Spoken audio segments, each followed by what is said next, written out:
Free audio post-production by alphonic.com. За сайн байцгаана уу? Mongols in Australia podcast-ийн маань 99 дахь дугаар буюу сүүлээсээ 2 дахь дугаарыг эхэлж байна. За тэгээ энэ дугаараар Сидней хотоос Маи хувцас загвар захиалгын газрын үүсгэн байгуулагч Цэндма буюу Цэги орж байна. За тэгээд тэрээр 2017 онд анх Австралид ирж байсан ба одоо нөхөр 2 охины хамт Сидней хотод амьдарч байна. За тэгээд энэхүү хувцас загварын одоо Маи газраа 2011 онд анх Монголд үүсгэн байгуулж байсан ба тэгээд Сиднейд 2017 онд ирснээсээ хойш бас өнөө хүртэл үйл ажиллагаагаа тасралтгүй явуулж байгаа юм байна. За тэгээд тэрээр хувцас загварын салбарт 16 жилийн туршлагатай чадварлаг хувцас дизайнер ийм уран дархан Монгол бүсгүйтэй ярилцахад бэлэн болоод байна. За сайн уу Цэги? За сайн уу. За ажил төрлөн сайн уу? За сайн. За энэ завгүй үеэрээ бас манай подкастэнд орж аваад маш их баярлалаа. За баярлалаа. Уурж оруулж аваад маш их баярлалаа. За хоёулаа Монголд төгссөн сургууль хийжсэн ажлынхаа талаар яриагаа эхлэе. Тэгээ. Би ер нь бол математик чиглэлээр анхны сургуульд орж исэн. Тэгээд дараа нь бол фэшн чиглэлээр сурсан. Тэгээд ер нь бол ингээд фэшн нь надад илүү ойрхон буюу миний одоо хамгийн дуртай эзэмшиж болох буюу хийх дуртай ажил маань болох юм байна гэдэг одоо фэшн сонгож ажилласан. За тийм байна да. Тэгээд зөв. За тэгэхээр ер нь яагаад Цэги маань энэ ер нь хувцас загварын салбар руу ер нь орох болсон бэ? Тэгэхээр ер нь бол би бүр хүүхэд байхасаа юм хувцас хийх дуртай хөвгтэйсэн. Бүр жохон байхасаа Google-тэнд маш их хувцас хийж суудаг хөвгтэйсэн. Тэгэл өөрийнхөө хувцсыг өөртөө тааруулаад янзруудаад гар мараараа оёл тэгэл үждэгсэн. Тэгэл тэгтээ яг хаа тэр үед нэг анзаардгүй юм байл л дээ. Тэгэл сүүлд бүр нөгөө нэг оюутан болоод тэгээ оюутан махтаас өөртөө хувцсыг өмсчдөг байсан. Тэгэл ер нь бол за би энэ чиглэлээр сурж энэгээр ажиллах нь илүү сонирхолтой гой санагдаад тэгээд дараа нь сурч ажиллаж сонгосон байгаа. Тэгэхээр Цэги маань 2017 онд Австралид иржсэн гэсэн ер нь суралцахаар иржээ үү? Ер нь бол наашаа ирэх шалтгаан маань гэхээр би тэнд нөгөө яг фэшн чиглэлээр ажилладаг байхдаа хятад руу нэг хэд удаа юунд явжсан. Фэшн фестивал явж исэн. Тэгээд тэнд очиход бол яг надад жоохон англи хэлний дутагдал маш гарч исэн л да.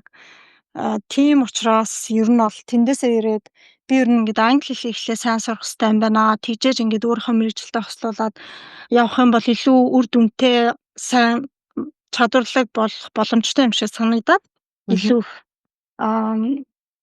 одоо боломж нэгдэх гэх юм уу? Тэр талаас нь ер нь бол англи хэл сурахаар л ирсэн анх гэж.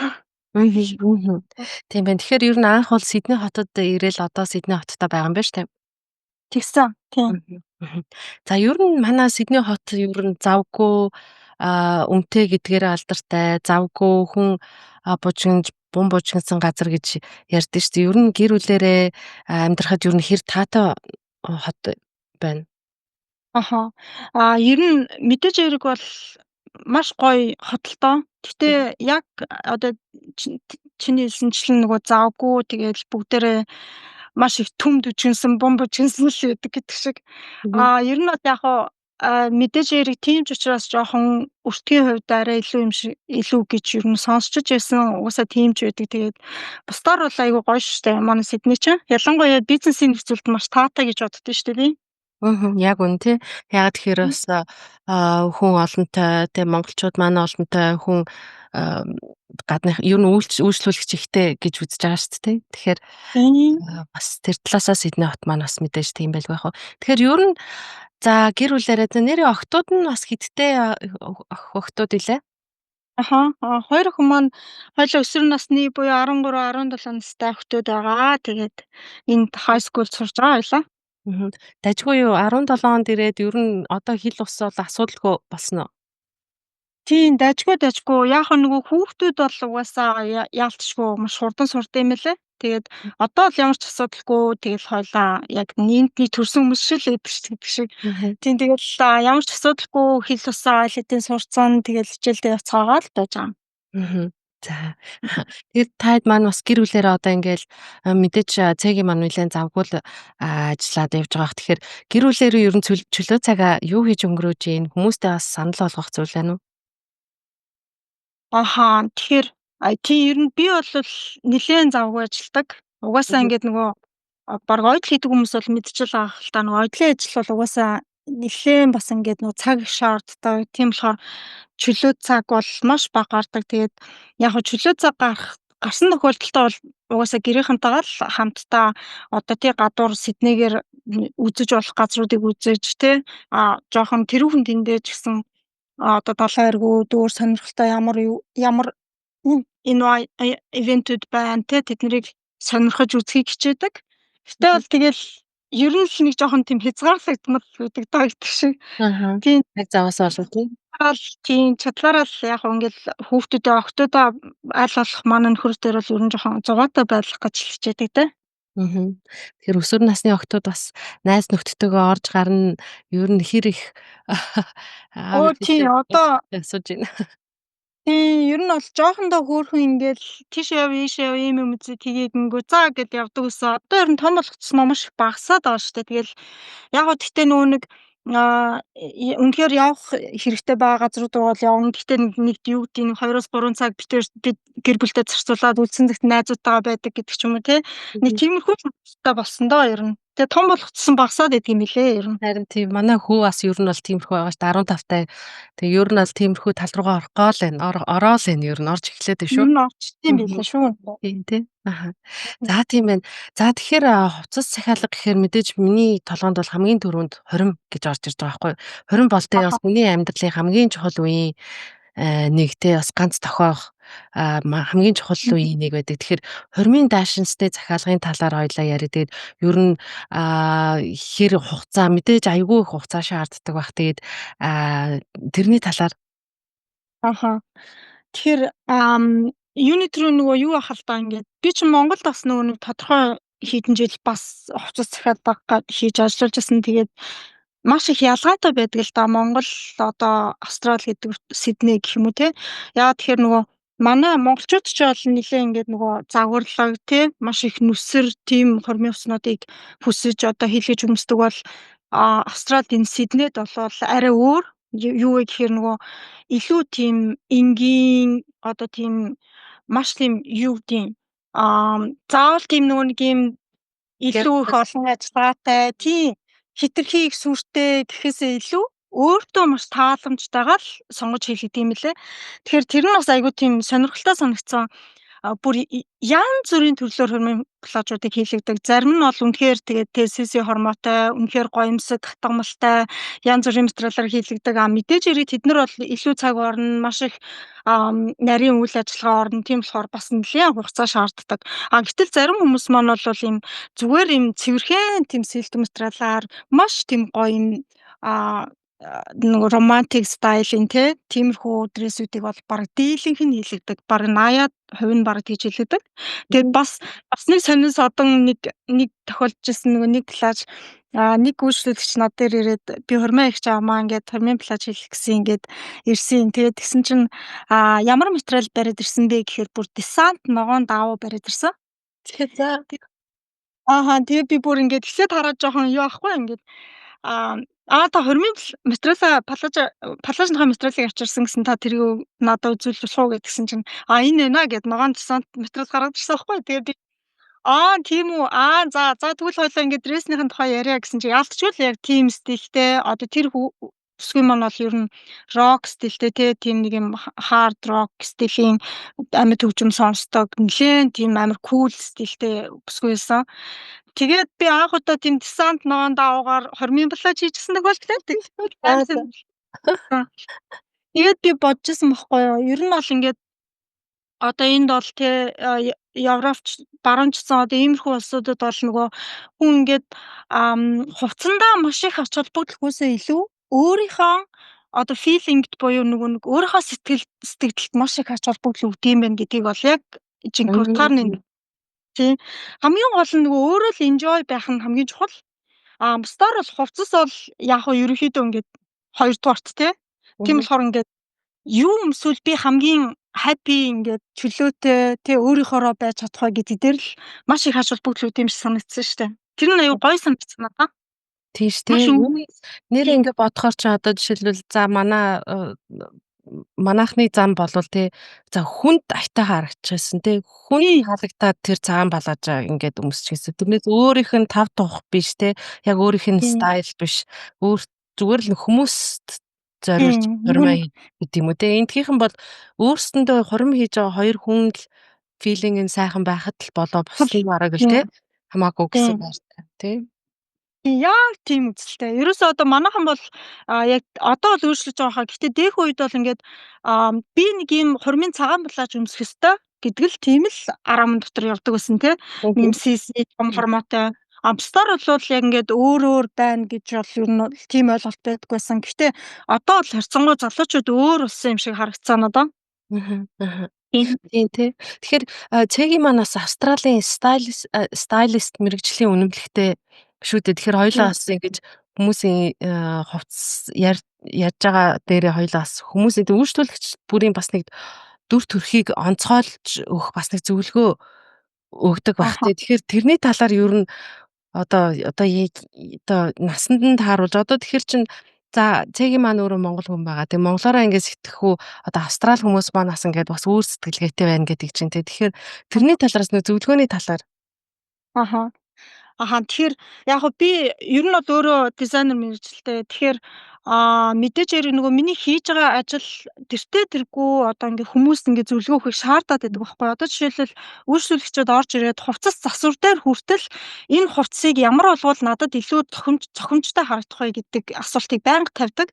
Тэгэхээр стайлист гэдэг маань болохоор одоо тэр хүний биеийн галбар, нүүр царай, арьсны өнгө одоо бүх одоо харагдах гадаад үзмжинд нь тохируулж одоо тэр хүний хувцсыг ингэж биеийн галбарыг засаж гэх юм уу те тэгэж стайлыг бүрдүүлдэг. Мөн тухайн хүн ямар одоо өөрийн гэсэн биеийн хилэмжт одоо юу гэдэг өөрийн ааш зантай ямар өвөрмөц содон тийм одоо өөрийн онцгой төрхтэй те тэрийг бас илэрхийлдэг гэсэн үг байхгүй. Тэгэхээр ер нь бол тэгэл хүссэн үсээгүй хүмүүс орж ирэл надаас байнга тийм үйлчлэгийг авдаг л да. Одоо ингээд миний бие ийм байна. Надад ийм хувцас байна. Энийг би яаж өөртөө гоё тохируулж засвал болох вэ? Та надаа ингээд зөвлөөч вэ? Эсвэл би ингээд ийм хувцас хийлгэмээр байна. Тэгэхээр энэ надад ийм давуу байна. Тэгэхээр та надад ямар хэлбэрийн, ямар төрлийн хувцас энэ давуугаар бүтээж болох вэ? Надад зөксөн гэд байнгын тийм асуулт асууж идэг. Тэгэхээр ер нь бол ингээд яг тэрний дагуу би тэр хүмүүст ингээд яг өөрт нь зориулсан цор ганц одоо dressmaking буюу нөгөө customize үйлчлэгээ тий одоо нөгөө цор ганц хувцсыг тэр хүмүүст зориулж хийж өгөх болдог. Тэгэхээр л тэгэл тэрэн дээр үндэслэл одоо танд ийм хэлбэр галбартай, ийм стилийн, ийм хувцас тохиромжтой. Тэгэхээр таны биеийн онцлог ийм, таны арьсны өнгө ийм, мөн үс засалт тий тэгээд дээрэс нь таны өөрийн ингээд онцлог зан чанар тэр болгоныг ингээд үндэслээд тухайн хүнд яг өөрт нь таалагдсан тий ингээд хийлгээд өмсөхөд маш юм happy байж чадах тийм хувцсыг хийх хэрэгтэй болдог болохоор яалтчгүй тэр их ингээд шаардаад байдаг. Тэгээд ер нь бол би бодсон л доо ер нь бол одоо яг энэ үднээс ингээд хэрвээ хин юм хүсэх юм бол би өөрийнх нь хувь хүний стилийг бүрдүүлэх тийм боломж надад байгаа учраас яг Австралийн өөрийнх нь хүлээн зөвшөөрсөн лайсенсыг авах нь бол ингээд хэрэгтэй юм байна гэж одоо тэгээ ер нь бол яг тийм нэмэлт сургалтанд нь хамрагдаж лайсенсыг авсан. Тэгээд одоо ерөнхийдөө хүсэж байгаа хүмүүст бол ингээ өөрийнх нь хувийн имижийг бүрдүүлнэ гэсэн үг байхгүй юу? Яасан гоё. Айгуу гоё сонсогдож байна тий. Тэгэхээр гадныхын ер нь хэрэг үйлчлүүлж байна. Ер нь Цэгийн маань яриагаар болоод ер нь ихэнх нь ер нь гадны үйлчлүүлэгч нар буюу австрал үйлчлүүлэгч нар байдаг байх нь шүү дээ гэж ойлгож байна. Зөв үү? Тийм шүү дээ. Одоо ер нь бол би зүгээр баримжаагаар хувьлаад хэлэх юм бол за 95-аас 98% нь австралчууд байдаг. Австралчууд гэдэг маань ер нь бол яг нөгөө австралч өөрөө маш их Аз үзтэй шүү дээ. Тэгэхээр яг хоо тэднийг нийлүүлээд хэлж байгаа юм л да. Монголчуудаас гадна Австралийн яг иргэншилтэй Австралид амьдарч байгаа бусад орны хүмүүс гэсэн үг байхгүй юу? Мгм. Монголчууд маань бол маш цөөхөн хувийг эзэлдэг. Тэгээд юу яадаг л да, хувцас засвар маань өөрөө ерөөсөө юу юм бэ л дээ. Би одоо ингээд Монголд бол би хувцас засвар хийж байгаагүй. Зөвхөн хувцас захиалга хийжсэн. Одоо зөвхөн хувцас хийжсэн гэсэн үг. Австрал бол энд бол хүмүүс ингээд төсөөсөөгөө өөрсдөө ингээд бүр ингээд миний энэ хувцас уранхаа ингээ урагдсан юм ингээд нөхүүлье гэд ирдэг. Тэгээд тэрнээс үүдэлтэйгээр ер нь хувцас засвар гэдэг энэ одоо үйлчлэг бол маш алдартай. Угаасаа ойлгомжтой. Энэ бол ингээд маш сайн бизнес юм байна гэж бодсон. Яагаад вэ гэхээр нэг австралчууд өөрсдөө одоо бид нар бүгдээрээ л мэдж байгаа дэлхийн фэшн чиглэл хаашаа явж байгаа вэ? Хувцас өөрөө дэлхийд ямар байр суурь эзэлдэг вэ гэдгийг хүмүүс бол тэр чигээр мэдж байгаа. Яа тэгэхээр дэлхий өөрөө хувцсны илүүдлээр бохирдож байгаа. Тэр бол номер 1 асуудал байгаа. Тийм учраас австралчууд тэрийг маш сайн одоо ингээд харж үздэг, тий? Friendly тийм талаас нь маш их харж үздэг. Тийм болохоор австралчууд өөрсдөө хуучин хувцас маш удаан өмсөхийг хүсдэг тийм үзэл бодолтой юм лээ. Аа Азууд болохоор юу яадаг? Хувцсны хувьд, ростын хувьд ингээд дандаа ингээд томдож ихэнх тохиолдолд томдож таардаг. Яагаад тэгэхээр нөгөө австралчууд чинь еврооч талын хүмүүс чинь илүү өндөр хүмүүс байдаг бол Азууд нөгөө энд амьдарч байгаа Азууд чинь яг тэр ростоос нь хамаагүй намхан болоод идэг. Тэгээд нөгөө нэг ямар ч хувцас хаанаас онлайнаас ер нь ингээд шопоос авахад ямар ч тохиолдолд ихэнх тохиолдолд намхан Азууд бол ингээд заавал тасуулж өмсөж янзлуулж өмсөхгүй л бол урттаад байдаг. Тэр юусе яг ийм хоёр нөхцөлтэй Азууд болохоор дандаа ингээд урт богны ийм тааруулж өмсөж идэг. Европчууд энэ австралчууд болохоор өөрсдөө уранхай, урагдсан, хуучирсан юмнуудаа засуулж өмсдөг. Ерөөсөө ийм хоёр нөхцөл. Тэгэхээр бол ер нь яг тэр үднээсээ хувцас засварын бизнес нь бол өстой яалтчгүй эрэлт хэрэгцээ маш өндөртэй байдаг юм лээ. Дээрэс нь хувцас захиалгын хувьд бол австралч одоо нөгөө нэг ер нь бол дээр үед бол маш их ингээд чадварлаг dressmaker буюу нөгөө нэг ойдол хийдэг хүмүүс маш их байсан юм билээ л дээ. Тэгээд тэр бас нөгөө өөртөө юм юник онцгой байхыг бас маш их эрхэмлдэг. Тэгээд тийм байжгаад одоо бүр сүүлийн хэдэн жил ерөөсө тэр нь ингээ багасаад явсаар одоо бүр ингээд нөгөө хүмүүс нь хөгшрөөд итгүүртэй гарах нь гараад тий ингээд тэр хувцас шинээр хийдэг хүмүүс маш бага болсон. Орчин үеийн залуучууд бол оюун хийн гэхээсээ илүү загварын нөгөө дизайнерын сонгоод явдаг болсон. Тэгээ одоо тийм хүмүүс маань маш их ховордсон учраас шинээр хувцас хийдэг хүмүүс маш цөөхөн байдаг юм билээ. Яг үнэндээ бол тэгээ тэр дундаа бүр маш сайн хийдэг хүмүүс маш ховор идэм билээ. Тэгээ тийм болохоор тийм хүмүүсийг үргэлж ирлхийлж идэг. Тэгээ тийм хүн олдлоо бол ерөөсө тэднийг хизээч алддаггүй. Тийм онцлогтой юм билээ. Би бол тэрийг одоо ийм бизнесийг ирснээс хойш ойлгож мэдэж авсан л да. Тэгээд бас нэрээ нэмэт хэлэхэд нөгөө нэг австралчууд өөрсдөө ер нь бол яг хоо энд одоо ингээд үйлчлэл үзүүлэхэд хүмүүс маань маш гоё хандлагатай байдаг. Үнэхээр гоё хандлагатай байдаг. Яадаг вэ гэхээр хэрвээ ингээд таны сэтгэл санаа таарсан үнэхээр happy болоход тийм зөв бүр хувцсыг бүр маш сайхан янзлаад эсвэл маш сайхан хувцас хийгээд өгсөн бахад тэд нар бүр сайхан үгийг бүр тултал хэлдэг. Үнэхээр тэр нь бол үнэхээр сайхан байдаг. Тэгээд тэрнээс бид нар өөрсдөө урмыг авч цаашаа ингээд үргэлжлүүлж ажиллахад ингээд илүү урам зоригтой, илүү аз жаргалтай ажиллах нөхцөл нь бүрдээд байдаг. Тэгэхээр би бол бүр маш happy байдаг. Тэгээ хүмүүс маань ч гэсэн нөгөө өөрсдөө үнэхээр 100% сэтгэл хангалуун байгаа болохоор маш аз жаргалтайгаар ингээд үйлчлүүлдэг. Тэгээ тэр нь л хамгийн сайхан байдаг да ер нь бол. Тийм шүү дээ. Тэгээ эндхийнхээ ер нь айгүй хүнд баярлснаа бас дээрэс нь үнэхээр таалагдж байгаа айгүй гоё тэг бүр дахин илэрхийлж түүнийг тэг бүр нэг сэтгэлд ортол гоё хэлдэг те. Манайхан ч бол хэлмээрсэн ч одоо яадгийн нэг жоохон тийм жоохон бүрэн юм уу эсвэл нэг удаж ирсноо ч нэг бүтэн илэрхийлж чадахгүй те. Тэгэл нэг хэсийгээл дараал. Тийм шүү ер нь манай австралчууд ч юм бас тэрүүгээр нэг хөгжилтэй төв ярихаас нэрээ би нэг удаа явж нэг зүгээр л нэг юм хувцсыг янзлаад ингээд биэнд нь тааруулаад засаад өгсөн нэг үйлчлүүлэгч маань бүр ингээд 2 3 хоногийн дараа манай дэлгүүр дээр хурж ирснээр нөгөө хувцас өмссөн.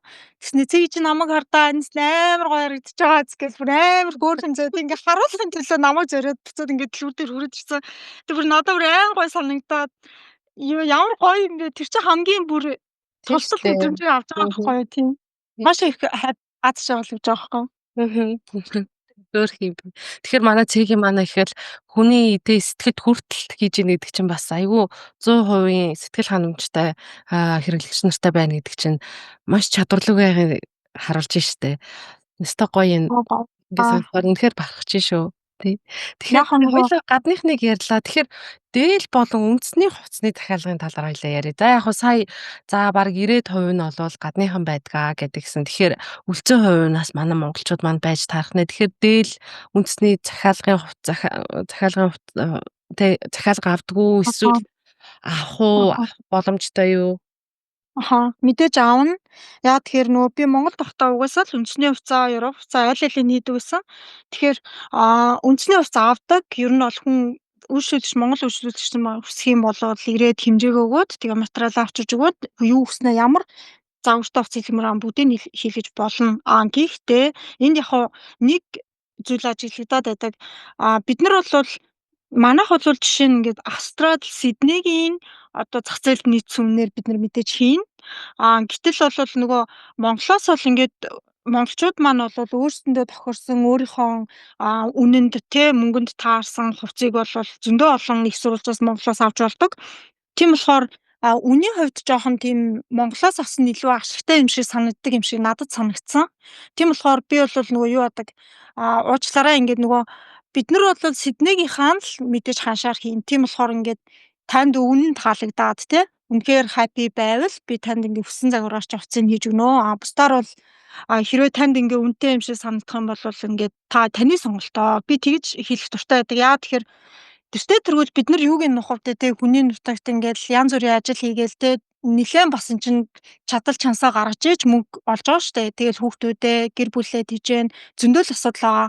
Тийм болохоор би бол бас хитрхи бол тийм үн мөнгө зараад ч юм уу тэгж бас хийлэхийг баг би өөрөө баг жоохон хэцүү байдаг байхгүй надад бол. Тийм болохоор аль алинд хайпи байх хэрэгтэй. Тэ? Үйлчлүүлэгч маш их сэтгэл хангалуун байж ээж би өөрөө ард нь сэтгэл хангалуун үлдэн. Тэгхгүйгээр үйлчлүүлэгч одоо сэтгэл хангалуун байж чадахгүй бол би өөрөө бас хэцүү байхгүй. Тийм болохоор би тэрийг маш сайн ярилцдаг. Тэрнээсээ болоод гэх юм уу одоо тэр бол маш тоотой цөөхөн хүмүүс л одоо хувцас захиалга Монгол хүмүүс авдаг. Мгм. Тийм байна. Тийм байна. Тэгэхээр ер нь бол авах боломжтой юм байна шүү дээ. Ер нь Тийм үнэхээр боломжтой. бол өөртөө биедээ тааруулаад. За тийм ээ. Тэгэхээр хоёулаа сая ингээл бизнесийн талаар ярьж байна те. Ер нь ингээд мэдээж Сидней үнэтэй хотод бизнес эрхэлнэ гэдэг чинь бас хүний оронд ингээ бизнес эрхэлнэ гэдэг чинь тийм амаргүй зүйл. Ер нь хэр бэрхшээлтэй байна. Ер нь энэ улс нь ер нь бизнес эрхэлж байгаа хүмүүсээ хэр харж гин. Ер нь бэрхшээлтэй давуу тал юу вэ? Зөв. За манай яг салбарын хувьд гэх юм уу одоо яг энэ тейлорын хувцас захиалга засварын хувьд бол нөгөө одоо жишээлбэл гоо сайхны бизнесийн хувьд гэх юм уу одоо маш өндөр нарийн шалгууртай гэдэгтэй цэвэр ариун байх одоо тусгай эрх авах манайх хувьд бол тийм байдаггүй тэр нь маш даваа талтай байдаг гэхдээ мэдээж эерэг бизнес яг энэ улсад эрхлэн гэдэг бол тийм ч амар бас нэг зүгээр нэг өдөр байж байгаа заа гэд эрхлэхэд бас хэцүү л дээ ягаад тэгэхээр би бүр нөгөө нэг хамгийн одоо энэ байрлаж байгаа локейшн энэ ажлын байраа түрээслэхээс ахуулаад ер нь бол асуудалтай байсан. Яагаад тэгэхээр мэдээж хэрэг нэг түрээслэгч нартай өрсөлдөн тэгжээж нөгөө байраа түрээсж аавна. Тэхээс ахуулаад жишээлбэл би одоо ингээд ар талаа батлан харуулна чи энэ байрыг түрээслээд үнэхээр амжилттай бизнес эрхлэн гэдэг эхлээд надад нотлох хэрэгтэй тийм асуудлууд аягүй их байдаг. Тэгээ би бүр ингээд нөгөө тийм тэр байдлаасаа болоод жишээлбэл нэг юм австрал хүний юм одоо юм нөгөө ажлын байр түрээсний тийм компани дээр баг ингээ гологдчихсэн. Ингээ баг л ингээ наваа ингээ баг чи мөнгөгүй чи бол баг манай түрээсийг төлж ингээ ажиж чадахгүй гэсэн мэдрэмжийг нэг давж исэн бүр. Тэгээ бүр хинчээстэй тэр чи бас эвгүй мэдрэмж өгд юм билэ. Тэгээд нэрээ за би маш олон газар явсан. Тэгээ сүүлдээ ингээ шантардгийн яг даваан дээр хамгийн сүүлийн одоо ажлын байр маань намайг ингээ төлөв зөвшөөрөөд окей ингээд гэрээгээ хий болж ин ингээд хийгээд тэгээд авсан байдаг байхгүй. Тэгэхээр тэрнээс ахуулаад ер нь бол ингээл маш их өндөр шаардлагатай байж ээж одоо энэ улсад бизнес эрхэлдэг. Бусдаар бол бас тийм амархан биш ээ. Ер нь бол тэгээд би болоо тэгж боддоо шүү дээ. АЗВ гэдэг шиг тэгэл АЗВ гэж би ямарсан авсан. За тэгээд аваад ингээд гэрээ контрактаа хийгээд дотор нь ингээд тий манай бизнесийн бас нэг онцлог чинь ингээд нэг оёдлын газар шиг том оёдлын машинууд ашигладаг. Маш том эс хүрээ ширээ ашиглана. Зөндөө олон даавнуудын талбай хэрэгтэй болно. Тэгэхээр орон зайны хувьд бас нэлээд том байх шаардлагатай байдаг. Тийм болохоор бас тэр чинь ингээд тэрийгэ дагаад түрээс өндөр болно. Тий зөндөө олон ингээд асуудлуудтай. Тэгэл анх ингээд нөгөө байраа түрээслээ. Тэгэл хинч над дээр ирэхгүй би 2 сар зүгээр ганцаархнаа дотор нь суугаа хүлээжсэн хүмүүсийг. Яа. Аа. Тэр эрсдлийг маш сайн тооцоолох хэрэгтэй байдаг эхлэхэд. Яагаад тэгэхээр хинч намаа мэдгүй штэ тий.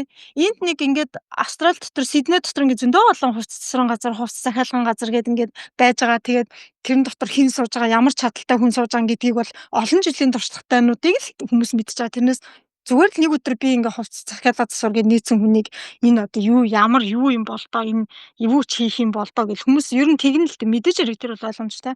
Би бол яг нөгөө мэдээж хэрэг туршлагаараа өөртөө би өөрөө энийг хийж чадна гэдэг өөртөө итгэсэн итгэлийн үндсэн дээр л энийг бол ингээд окей би хүлээсэн ч хамаагүй ингээ хэсэг хугацааны дараа би ингээд над дээр хин нэгэн орж ирэх юм бол би тэрийг эргээд ингээд байнгын үйлчлүүлэгч болтол нь би үйлчилж чадна гэдэг бүр маш тийм зоригтойгоор энийг ихэлсэн л дээ. Тэрнээс ингээд хүлээгээ суун тэгээд түрээснийхаа эрсдлийг үүрнэ. Тэгэл зөндөө л асуудалтай. Гэтэл бол яг хаа тэгээ тэрийг өөрөө тооцоолсон байсан болохоор харьцангуй тэгээ даваад гарсан. Аа мундаг Бусдаар байна. ингээд Айгуу бахархаж байна нэрээ. баярлаа. Тий.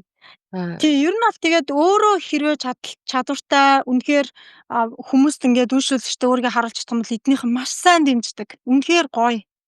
Бүр ингээд би чиний бизнес ингээд дэмжмээр байна гэдэг хүмүүс маш олон байдаг надаа одоо бол манай үйлчлүүлэгчид яа тэгэхээр нөө нэг үнэхээр эднэр бол хүний хөдөлмөрийг үнэлдэг хүмүүс аахгүй юу? Утгаар нь үнэлдэг. Чи үнэхээр ингэж цагаа гаргаад зарцуулаад бүр юм чадвараа ингээд биднэрт ингээд харуулад ингэж үйлчилж байгаа болохоор бид нар бол чиний ингээд хөдөлмөрийг чи үнэлнэ. Чи ингээд стил ингээд гоё ингээд үйлчлэгээ хийгээ яваач. Бид нар чамд дэмжмээр байна гэдэг хүмүүс маш олон байдаг. Тэр нь бүр үнэхээр гоё байдаг. Тийм. Тийм ээ тий. Тэгэхээр үнэхээр бахархаж байна бас манай Монгол ийм чадварлаг уран гартаа бүсгүй маань Сиднейд ингээд өөрийнхөө нэрийн газрыг нээгээд ингээд оноо хүртэл бас явж байгаа. Үнэхээр бахархаж байна. Тэгээд Баярлалаа. тий. За тийм байна. Тэгэхээр цэгийн Майи хувцас загварын газар маань бас хаана байралтай байгаа вэ? Бас сонсогч нартаа бас хэлж өгье. Сиднейд байгаа монголчууд ер нь бас бүх мужуудын хүмүүс маань бас мэдэх хэрэгтэй байх гэж бодож байна. Аха. Тэгэхээр манай шоп маань Парраматр руу Анандэл байгаа. Тэгэхээр нэр бас нэг мэдээд болоход би бас нэг салбар нээх гэж байгаа. Яг Майи 2 гэж нээх гэж байгаа. Тэгэхээр тэр маань бас Penshurst гэдэг мужид байрлал биш ээ супер байрлах гэж байгаа. Байрлал нь. Тийм нэрээс шинэ мэдээтэй байгаа. Тэгээд хүсэж байгаа хүн байвал тэгээд айл өөртөө ойрхон салбар руу ирж болно. Мэдээж хэрэг цаг аваад тэгээд ирж болно. За тэгээд хоёулаа тэгвэл доор бас комментоор бас пэйж оруулаад тэрэн дээрээ бас хаяга оруулчих тий. Хаягнуудаа оруулаад комментээр оруулаад өгье. За тийм байна. Тэгэхээр манайхан бас итгэвтэй цэгийн дээр маань очиод үйлчлүүлээрэ. Ороод гараарай. За тэгэхээр цэгийн маань бас нэг гоё сонирхолтой, хоббитой, сонирхолтой гэх юм уу? Art of Living гэд бясалгалын төвд бас сайн дурын ажилтан багш хийж бясалгал амьдралын дасгал бас заадаг байгаа шүү дээ. Тэгэхээр хоёул энэ гоё хоббигоо, энэ гоё сайхан зүйлийн талаар бас яаж холбогдсон, яагаад энд орох болов? Одоо бас тэгээд яг тэр хоббиныхаа талаар. Баярлалаа. Энд чинь миний бүр энэ амьдралд олж авсан хамгийн том одоо баялаг штэ гэдэг шиг. Яагаад тэгэхээр нэг би бүр 18 настайгасаа л Art of Living банк одоо хамрагдчихсан л да курсүүдэд бясалгалд тий энэ хичээлийн хөтөлбөрүүдэд яагаад тэгэхээр манай ээжийн ихч ингэж анх одоо үнийг мэдээд тэгээд хөтөлбөрүүдэд нь хамрагдаад тэгээд би болоо ер нь бол энэ чиглэл рүү орсон. Тэгээд одоогоос 18 наснда гэдэг чинь бол ер нь бол асар олон жил одоо Art of Living-ийн нэг хэсэг байж авсан. Тэгээд Тэгээд энэ явсан одоо замнал маань өнөөдрийн намайг одоо бүтээсэн гэх юм уу? Одоо миний ингээд хийж байгаа одоо энэ бизнес хүртэл бүх зүйл маань энэтэй холбоотой. Яг тэгэхээр амьдралын тухай суралцсан гэсэн үг л дээ. Одоо амьдралд суралцсан гэдэг. Тэгэхээр Art of Living гэдэг одоо энэхүү төрийн бас байгууллагыг асар том төрийн бас байгууллагыг одоо та нар бүгдээрээ л мэдж байгаа Ширээ Рави Шанкар гэдэг гигантэн маань үүсгэн байгуулсан байдаг. Тэгэхээр энэ гигантэн маань бол дэлхийн 100-аа гаруй орнд одоо ингээд өөрийнхөө энэ програмыг хэрэгжүүлээд явж байгаа. Тэг маш олон багш нарыг бэлдсэн байдаг. Одоо 40 мянга гаруй багш нарыг бэлдсэн байдаг. Тэгээ одоо бүр дэлхийн 20 сая одоо хүмүүс дааж явдаг энэ хүний те. Тэгэхээр бол бүр ингээд үгээр хэлэх аргагүй үнэхээр биширмээр л дээ. Угаасаа яалтчгүй гэгэрсэн мастер учраас. Тэгээд одоо миний одоо энэ багшийнхаа хөтөлбөрт ингээд хамрыг даад явсны одоо үр дүн гэх юм уу те асар их байдаг. Ер нь бол ингээд 18 настай намайг одоо үеийн бүр ингээд алга уруулсан шиг гэдэг шиг те бүр ингээд шал өөр хүн болгосон. Би бол тэгж боддог. Тийм учраас өдийд би энэ бизнесийг бүр авч явмаар хүртэл энэтэй салшгүй холбоотой. Яагаад тэгэхээр маш их төвчээр, маш их ухааралд сургаж одоо юу гэдэг төвчээртэй. Тэгээд ялангуяа бүр хүмүүс чин сэтгэлээс үйлчлэх, хүмүүсийг хайрлах тэр болгоныг би эндээс сурсан байдаг. Яг мэдээж хэрэг эцэг эхээсээ ч гэсэн үүссэн зүйл байгаа. Гэхдээ бол би хамгийн гол амьдралыг ойлгох бүх зүйл маань бол үүнтэй холбоотой гэж боддог.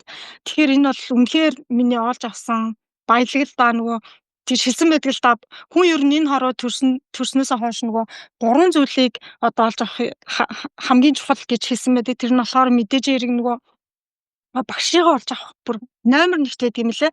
Тэгтэл хүмүүс бол ерөөсөө тэрийг бол зарим тохиолдолд сонсоогүй, мэддгүйгээс болоод тэрийг эрэлхийлдэггүй. Бусдаар бол багшигаа олно гэдэг бол ерөөсөө л амьдралын маш том одоо олз омог гэх юм уу? Тийм зүйлээ тийм лээ. Тэгэхээр би бол багшигаа олсон. Тэрнийхээ хүчээр маш их зүйлд суралцсан. Тэгээд одоо олон жил хичээлсний үндсэн дээр сайн дурын ажилтан буюу одоо багшийнхаа хөтөлбөрийг дамжуулагч багш болж одоо тийм эрхэм үүргийг хүлээж авсан байгаа. Тийм тэгээд одоо бусдад ингээд багшийнхаа хичээлийг дамжуулдаг тийм хүмүүс байгаа.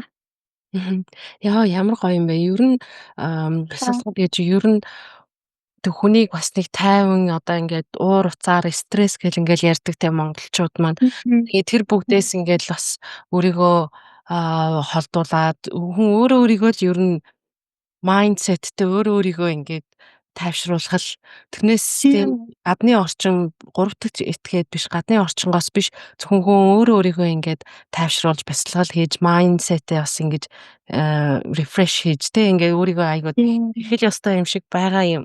Тэгээ тэр чинь угаасаа ер нь бол ингээд нөгөө Art of Living гэдэг үгнээс нь ингээд нэрнээс нь бодхол нөгөө амьдрах урлаг гэсэн үг лээ. Тэгэхээр багш маань бол нөгөө ямар одоо хөтөлбөрүүдийг хэрэгжүүлсэн бэ гэхээр урлагтай амьдраа гэж хүмүүс хэлсэн байдаг л доо. Зүгээр нэг амьдрах биш те урлагтай амьдрах. Тэгэхээр тэгж амьдрахын тулд одоо бид нарт түүн төрөлтөнд юу хэрэгтэй юм бэ гэхээр ерөөсөл тэрэнд зориулсан хөтөлбөрийг гаргасан. Тэгэхээр багш маань бол ер нь амьсгал одоо ингээл зөндөө олон бясалгал хийдэг одоо өөр ингээл багш нар зөндөө олон чиглэлүүд байдаг. Гэтэл манай багшийн одоо цор ганц тийм давуу тал нь бол ерөөсө цогцоор нь бүгдийг ингээд нэг дор багтаацсан тийм гигантэн гэхдээ ер нь бол амьсгал, бясалгал, йог, мэдлэг одоо ийм цогц зүйлийг мэдээд авсан байхад амьдралд бол хизээч асуудал бол ерөөсө сонирмшуулах юм а гэдгийг бол яг утгаар нь зөвхөн нь заасан байхгүй. Тэгэхээр тэр нь бол бүр ингээд дэлхийд даяар тархсаа одоо ингээд маш олон дагагчтай болсон явж байгаа. Тийм. Тэгэхээр за одоо бас тэг хүн уур бухимдалтай үедээ хамгийн хялбар тэг хурдан бясалгал хийж одоо тайвшрах аргыг бас сонсогч нарт маань бас товчхон бас хэлж өгөөч. За одоо ингээ ууралцсан байлаа гэхэд яах вэ? Яг ер нь тэгэхээр энэ бол өөрөө маш том сэдвэлтэй. Гэтэ бид айлсаадах боломжоор нь ингээд товч өгөө тодорхой тайлбарлахыг хичээ. Тэгэхээр багш маань юу гэж хэлдэг вэ гэхээр уур гэдэг ихлээр таанаас гарч байгаа нь тэрийг хүн ихлээр анализ хийх хэрэгтэй. Яг нь мэдээж тэрний тухай мэдлэгтэй байх хэрэгтэй. Одоо орчин үед бол бүгд л мэдлэгтэй болсон. Тэгэхээр хүн уурлахаар ингээд нөгөө хүний амьсгал маш ингээд юу гэдэг вэ нөгөө ингээд ойрхон болж ингээд бачимдаж эхэлт юм л амьсгал. Ерөөсөө л хизээ хүн уурлна яг амьсгалын хэмнэл өөрчлөгдөж эхэлдэг. Тэгээд амьсгал маань өөрөө сэтгэлтэй холбоотой байдаг. Тэгэхээр түүнээс үүдээд сэтгэл хямарч уурлаж бүр ингээд одоо яадаг дэлбэрэн гэдэг тийм болдог те. Тэгэхээр хамгийн түрүүн ууралж байна гэдгийг анзаарах хэрэгтэй. Гэтэл хүмүүс маань ууралж байгаагаа анзаарч мэддэггүй байдаг. Их их тохиолдолд. Тийм учраас тэргээ намжааж мэдгүй. Мэдээж хэрэг анзаарч мэдгүй учраас. Гэтэл ууралж байгаа шүү. Би чинь уурлаад байна шүү дээ гэдгийг анзаарах тийм хамгийн нэгдүгээр шаардлагатай. Хоёрдугаарт хэрвээ уурлаад байна гэдгийг анзаарсан бол тэр тодорхой хэмжээнд багасна. Хоёрдугаарт анзаарч чадж байгаа бол амьсгалаа ажиглах хэрэгтэй. Амьсгал аль хэдийн бүр ингээд тулаад ирсэн ингээд бүр ойрхон ойрхон амьсгалаа уужим биш болсон байна. Тэгэхээр амьсгалаа ажиглаад амьсгал дээр анхаарлаа төвлөрүүлж байгаа тохиолдолд аяанда амьсгал уужирч эхэлдэг. Ерөөс хамгийн нөгөө нэг түргэн аавна гэдэг одоо гэж байдаг шүү дээ. Ингээд түргэн дуудана гэдэг шиг хамгийн түрүүнд тэрийг л хийх хэрэгтэй. Тэгээд амьсгал дээр бүх анхаарлаа төвлөрүүлээд миний амьсгал яаж ийн гэдгийг л анхаарч чадах юм бол аяндаа амьсгал уужраад амьсгал ингээд 50 болоод эхэлнэ. Тэрийгээ дагаад уурчин бухимдал чинь таашаад сэтгэл чинь 50 болоод ирэх байхгүй. Ерөөсөө хамгийн түрүүнд тэрийг л мэддэг байх хэрэгтэй.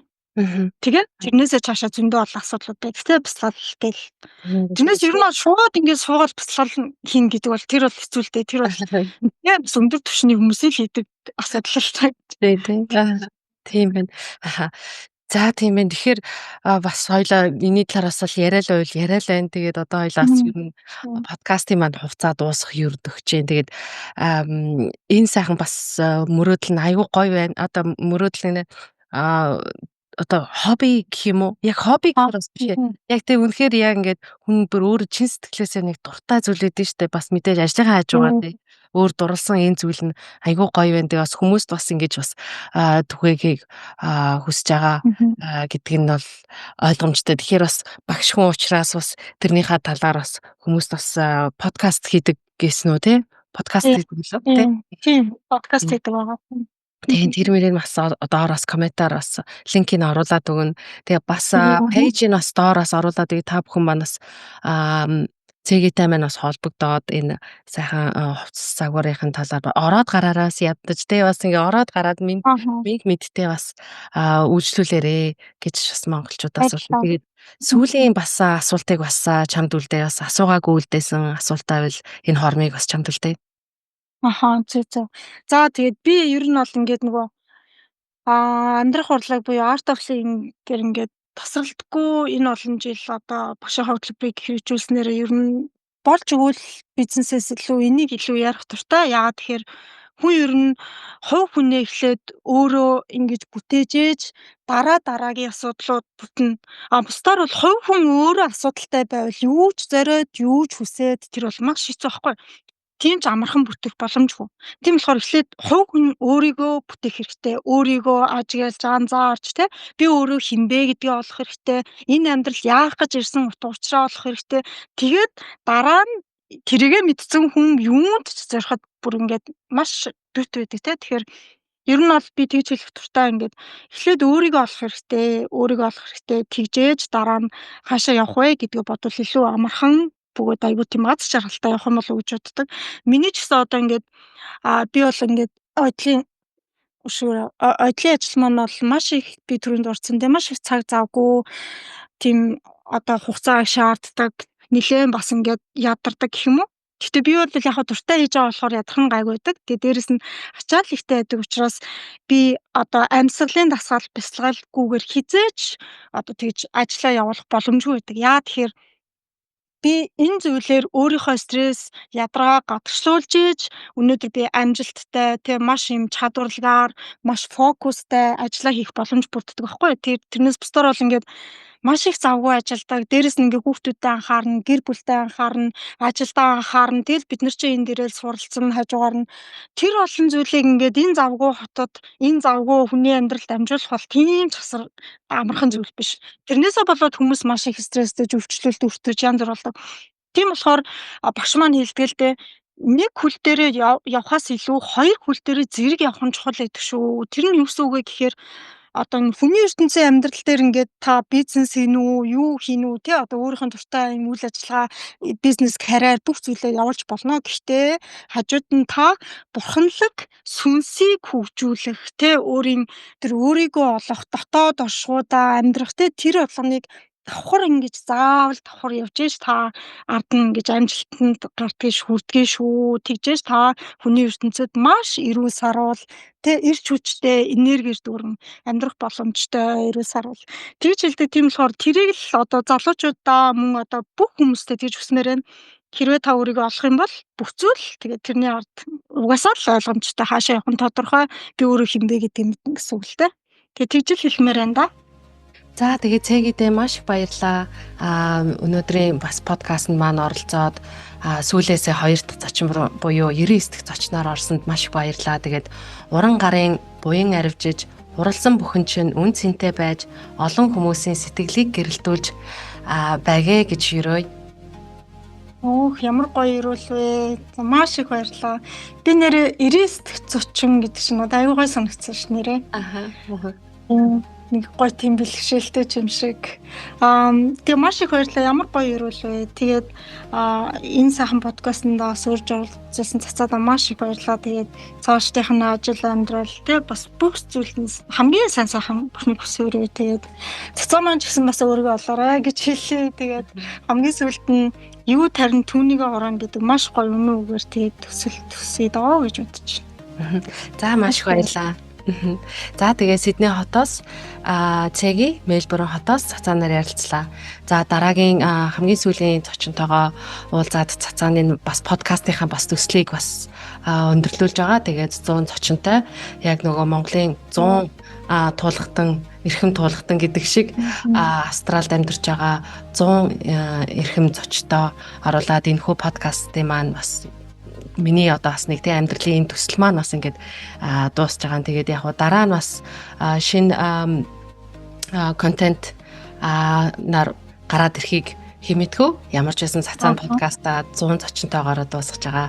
За тэгээд 99 дахь зочиндоо Цэгидээ маш их баярлалаа. Маш гоё зүйл хийж байгаа, маш гоё түүх бүтээж байгаа шүү дээ тийм. За маш баярлалаа. За баярлалаа. За дараагийн дугаар хүртэл баяртай манайхаа. Баяртай Цэги. Баярлалаа.